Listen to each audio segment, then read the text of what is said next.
Hello and welcome to another Scan and Cut Saturday. In this episode we're going to create a complete card from scratch in Brother Scan and Cut Canvas. So I've logged in already and I'm starting a brand new project. The first thing that I'm going to do is load up a basic square. And then I'm going to hide the shapes panel just so that I can get access to the properties and we can all see what's going on. I'm going to give it some colour on screen so I can see what I'm doing with it. And then I'm going to change the overall size to be 6 inches by 4 inches. I'm therefore having to unlock the aspect ratio, as you saw me click there. I'll just close that down for now. I've pressed the D key on my keyboard to duplicate that once. And now I'm going to drop the size down on this next one, increase the size to 8 inches by 6 inches, and that will give me the overall card size. I've now duplicated the original shape once again, and I'm just zooming in a bit closer so you can see what I'm doing. Double clicking and then clicking on the open outline, followed by deleting all of the points bar 2 will give me a straight line. Then I'm going to drop that down to about 5.8 inches and give it the dashed line property. Bit of a choice there.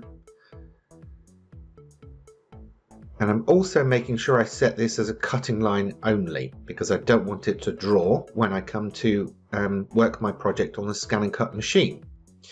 I'm also doing the same for the large card base, then selecting both shapes and aligning them horizontally and vertically.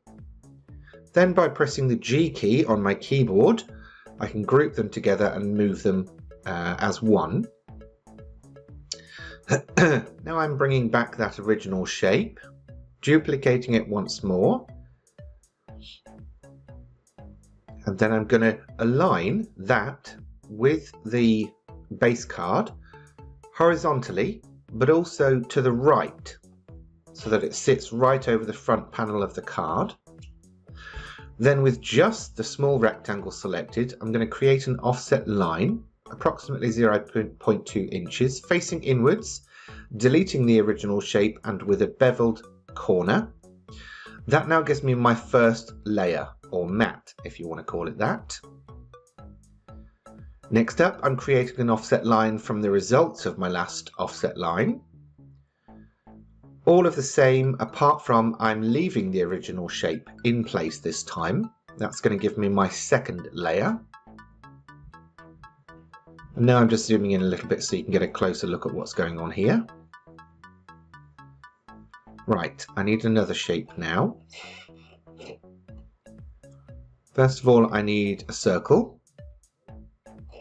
And then I'm going to load one of the designs from the line embossing section. Now this will only appear once you have purchased and registered your embossing kit.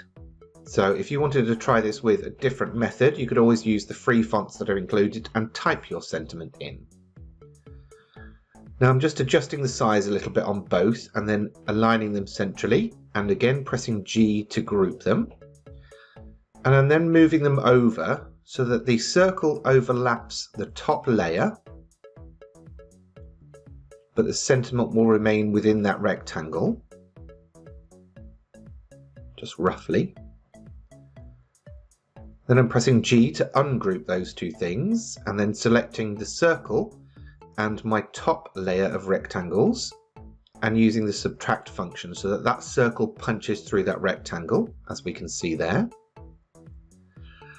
I'm just going to change the colour on this one just so we get a better idea of what's going on with all the different layers that we've now got. For some reason I'm getting a bit picky about the colours at the moment. Don't know why.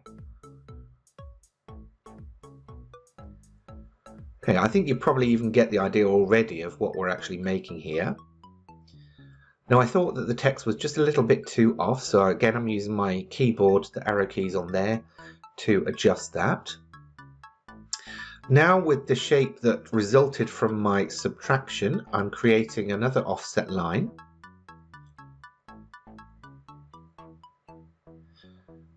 And this time I'm going to select it and make it a drawing line only and give it a dash line property. This is going to give me a faux stitched look when I draw this out with the Scan and Cut canvas.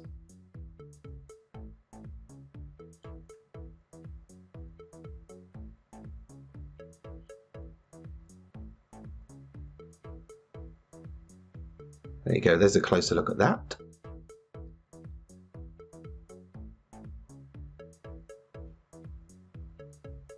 Now I'm grouping together the two layers that will be relevant to each other. So there's the outline cut plus the dash line, and then the second group will be the Sweet Friend sentiment plus the rectangle that it's sitting on.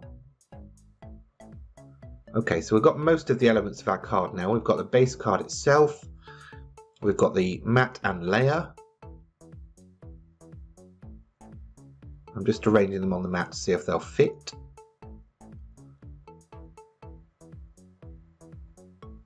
I may have to have a bit of a play around, I reckon.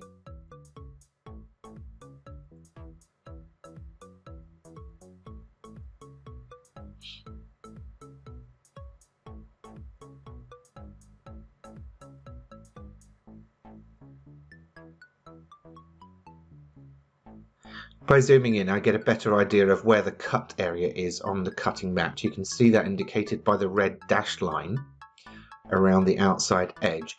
So I can accurately fit things within that line and hopefully get the best use out of my cardstock.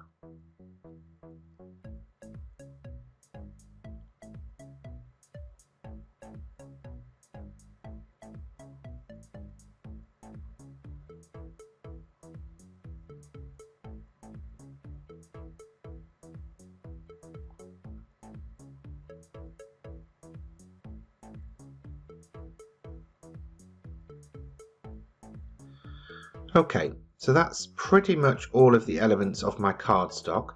What I'm doing is ungrouping each of those layers, and I'm deleting the rectangle that I no longer need as well.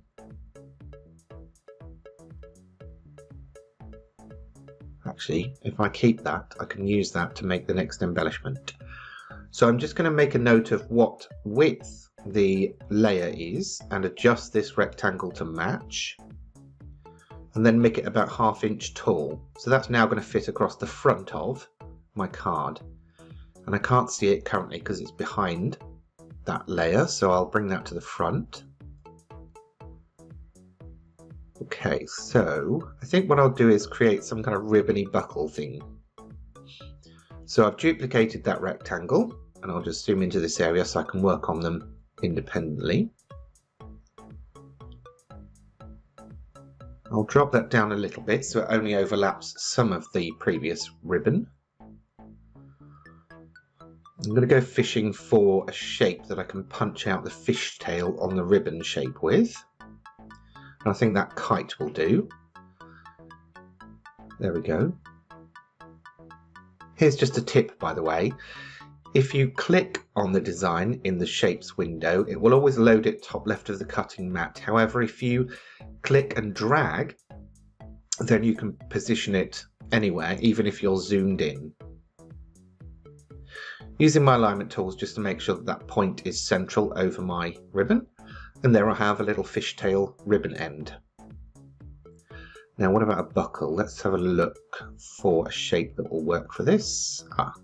Okay, this apple core I think will work.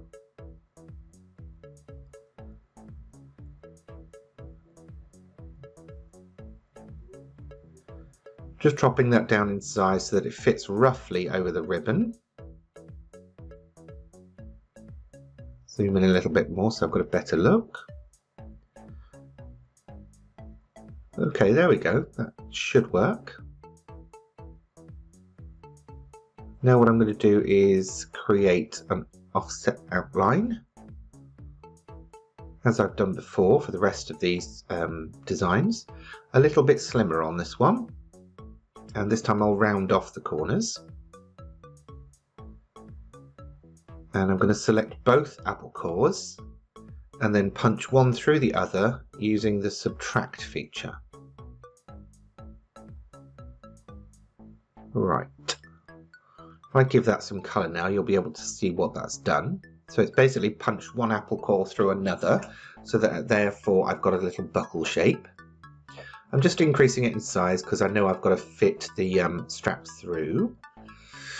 Now I need to make a little bar in the middle of it, so just a basic square I think will do for this, and then I can weld it hopefully to the buckle and make an overlap.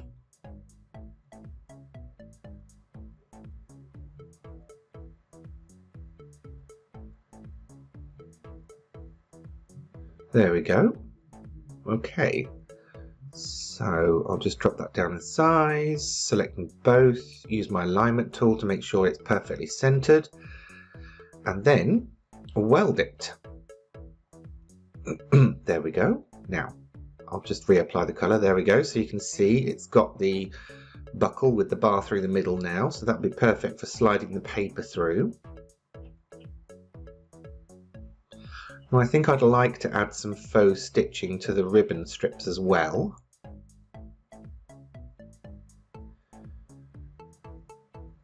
So I'm just going to set the cutting lines on the original pieces first. Move the buckle out of the way, excuse me buckle. Offset outline again using a smaller size for this one, and I'll bevel the corners this time so that they're nice and straight. Set it as a dash line and a drawing line only, remember. And then the same for this one.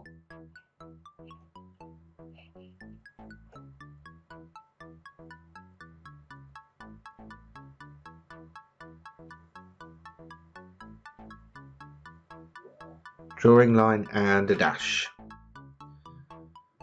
Right, so I think I've got all of my elements going on here now. And then what I'm going to do is rearrange them on the actual mat so that again I get best use of my space. And I'm also going to change all the colours to match, i.e. the colours that I want to cut from the same cardstock, I'm actually going to colour the same, if that makes any sense, so that when I come to load this, I'll know which pieces I need to cut from which cardstock.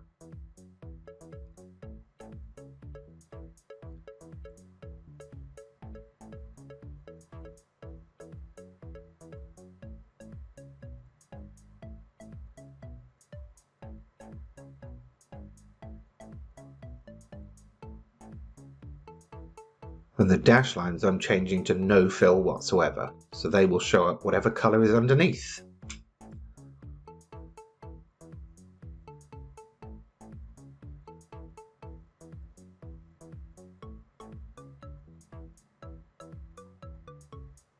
Now the buckle I think I'll move up and cut from the same cardstock as the main body, just because there's a bit of cardstock in there that I can make use of, and I don't necessarily have to keep it that colour. I can always colour it with pens or something afterwards. And then my ribbons, I'm just rotating a bit so they'll fit closer and snugger to my main area. Okay, I think I've just about got everything. Going to give it a name. Always a good idea to do that, otherwise the system will assign a number, and when you get to your machine it's sometimes difficult to know which is which. And then I'll save it so that it's saved to my projects in case I want to come back to it another time.